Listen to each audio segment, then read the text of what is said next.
So well and भाई साहब, exams का माहौल के बीच में अब कुछ दिन बाद में आपको एग्जीक्यूट जो भी आपने साल भर किया है उसको करने का वक्त आ चुका है। ठीक है, इस वक्त में क्या होता है कि आपके मन में बहुत सारी चीजें चलती हैं, जिस वजह से क्या होता है कि आप जैसे ही एग्जाम सेंटर में अपनी परीक्षा देने के लिए जाते हो, या तो आपने जो पढ़ा है वो आपका फंसता नहीं है। सेकंड चीज ये हो सकती है कि आपने पढ़ा तो है लेकिन क्वेश्चंस आपसे घुमा फिरा के भाई साहब पेपर में पूछ लिए गए, जिससे क्या हुआ कि आपको याद तो है लेकिन उस पर्टिकुलर टाइम में जब आप एग्जाम दे रहे हो तब आपको याद नहीं होता। बहुत सारी चीजें ऐसी होती हैं जब आप एग्जाम सेंटर में जाते हो अपने एग्जाम देने के लिए, तब आपके साथ होती है। क्वेश्चंस पढ़ने के बाद भी आपको याद नहीं आते। बहुत मुश्किलों से भाई हम भी गुजरे हैं, हमें पता है क्या चीजें हो सकती हैं।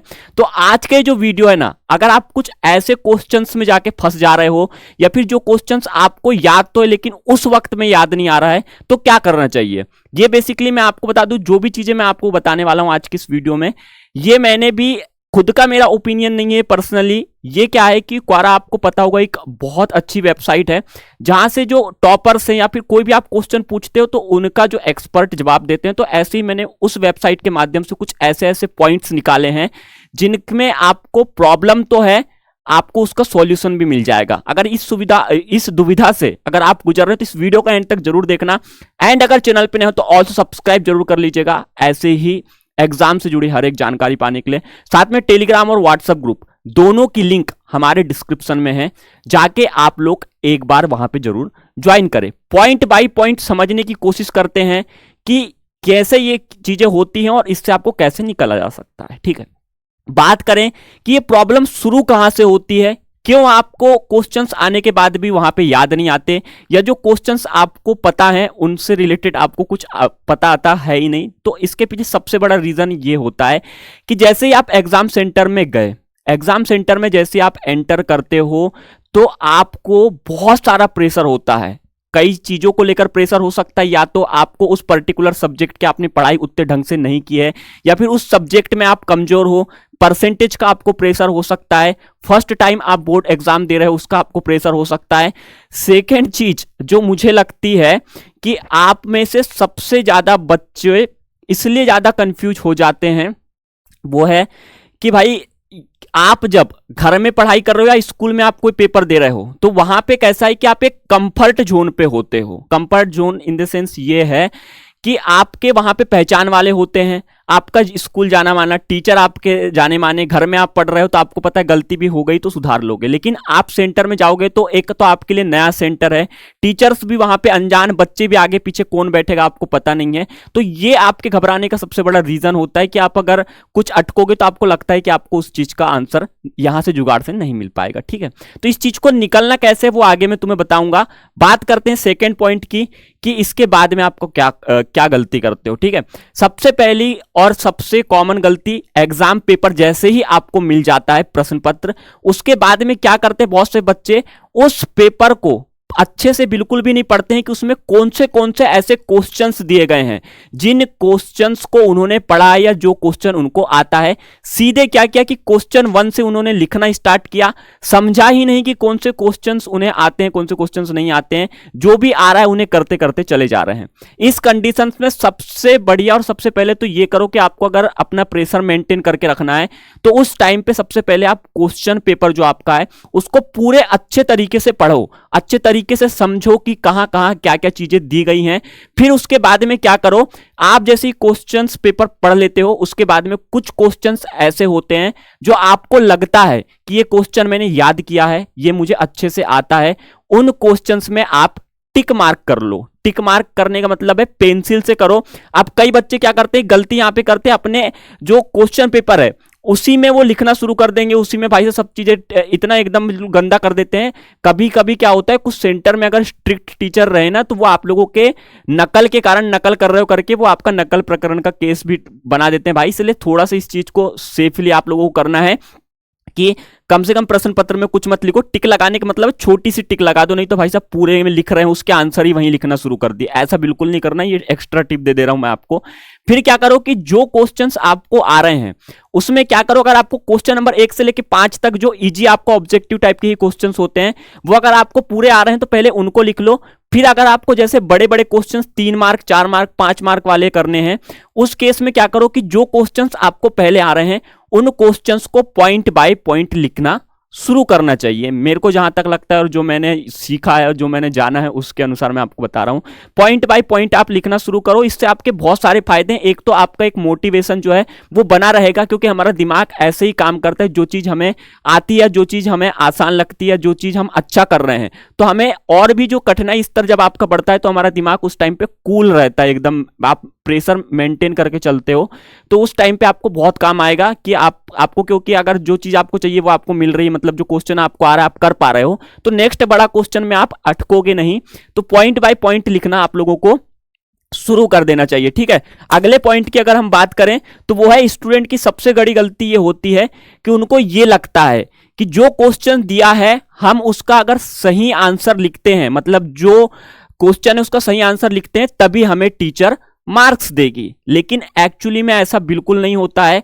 अगर आपको क्वेश्चंस कुछ ऐसे आ रहे हैं जो आपको लगता है कि आपको नहीं आ रहे, मतलब याद नहीं आ रहे हैं, या फिर उस क्वेश्चन का आपको थोड़ा घुमा फिरा के पेश किया गया है, समझ में नहीं आ रहा है, तो उस कंडीशंस में क्या है कि आप क्वेश्चन से रिलेटेड अगर कुछ भी फैक्ट आपको याद आ रहा है, उस चैप्टर से रिलेटेड कुछ भी पॉइंट आपको याद आ रहे हैं, तो भी आप अपने तरीके से भी उसको लिख सकते हो। जरूरी नहीं है कि जैसा आपने याद किया था एज इट इज वैसा ही लिखना है। अपने तरीके से लिखोगे तो आप लोगों के लिए अच्छा है, क्योंकि जब भी आपकी कॉपी चेक होती है तो कॉपी चेकर आपकी क्षमता देखता है कि उस पर्टिकुलर सवाल में जब आप अटके हो या वो पर्टिकुलर सवाल जब आप कर रहे हो तो उस टाइम पे आप अपनी क्षमता से कितना अच्छा कर पा रहे हो, कितने अच्छे तरीके से उसे प्रेजेंट कर पा रहे हो, उस हिसाब से ही आपको मार्क्स देने की कोशिश की जाती है। तो आप लोगों को ये नहीं सोचना है कि टीचर्स हम भाई जब जो क्वेश्चन दिया है उससे रिलेटेड, मतलब उससे सेम एज इट इज लिखेंगे तभी हमें मार्क्स मिलेगा, ऐसा बिल्कुल नहीं होता है, ठीक है। लेकिन आपकी जो टीचर होती है ना, वो आपकी क्षमता और आपकी सॉल्व करने की जो भी चीजें होती हैं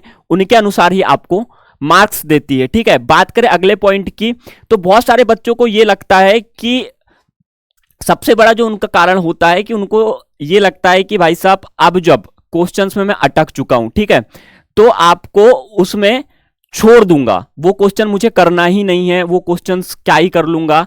तो इस कंडीशंस में सबसे बेस्ट आप लोगों के लिए ये रहेगा कि आप उस केस में ये कर सकते हो कि अगर वो क्वेश्चन आपको नहीं आ रहा है तो सबसे बढ़िया है कि देखो, माइनस करने से अच्छा तो 0 है और 0 करने से अच्छा तो 1 है, ठीक है।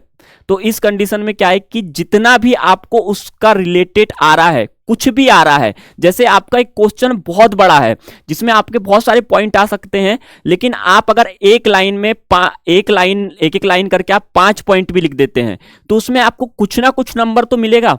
छोड़ के आने से बढ़िया है आप लोग कुछ तो उसमें लिख दो, रिलेटेड ही लिख दो, या फिर उसके इर्द गिर्द कुछ घूम रहा है। क्योंकि कई बार क्या होता है कि आप सवाल जो पढ़ते हो वो सवालों को घुमा फिरा के आपके पास पेश किया जाता है, आपको एक्चुअल उसका आंसर पता तो होता है लेकिन आपको ये लगता है कि ये क्वेश्चन तो मैंने पढ़ा नहीं था।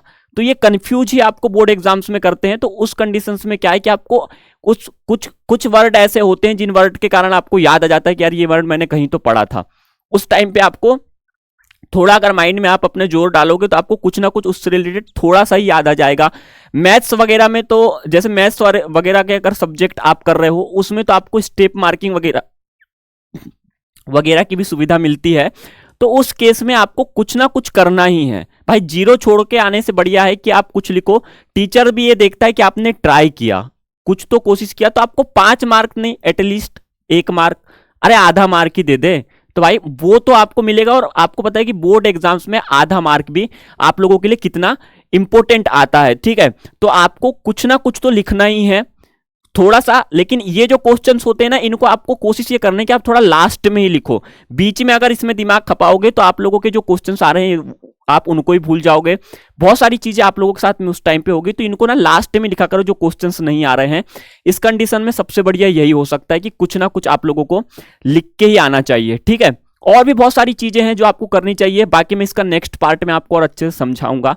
ऐसे में आफ्टर 12th अगर आप अपने फ्यूचर के लिए कोई बेस्ट यूनिवर्सिटी तलाश कर रहे हैं, मैं पर्सनली रिकमेंड करूंगा आपको मणिपाल यूनिवर्सिटी के बारे में। इंडिया की one of the best university है, NAAC रैंक में इससे +A मिला है, और साथ में भी बहुत सारी सुविधाएं हैं जो आपको यूनिवर्सिटी प्रोवाइड करती है। यहाँ से अगर आप पढ़ाई करते हो तो आपको बड़ी बड़ी जो MNC कंपनीज हैं वहाँ के ऑफर मिलते हैं। लगभग 450 कंपनीज इनके साथ टाई अप हैं, और भी आपको मतलब नौकरी के लिए इधर उधर भटकना नहीं पड़ेगा, और भी सुविधाएं के साथ में ही मिलती है। लेकिन अगर जो अभी लिंक डिस्क्रिप्शन में दी गई है वहां से जाके आप अप्लाई करते हैं, देन हमारे तरफ से आपको 100% स्कॉलरशिप दी जाएगी। साथ में अगर आपको कोई भी इंस्टीट्यूट से रिलेटेड कोई भी क्वेश्चन जा रहा है या फिर आपको कोर्स चुनने में कोई दिक्कत जा रही है, तो हमारी जो टीम है वो आपको पूरा की पूरा कंसल्ट कर देगी। लिंक डिस्क्रिप्शन और कमेंट बॉक्स में एक बार जाके जरूर अप्लाई करें।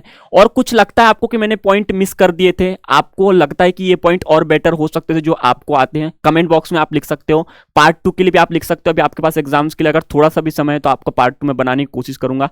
फिलहाल के लिए सिर्फ इतना था, मिलते हैं अपने नेक्स्ट वीडियो में, तब तक के लिए बाय बाय।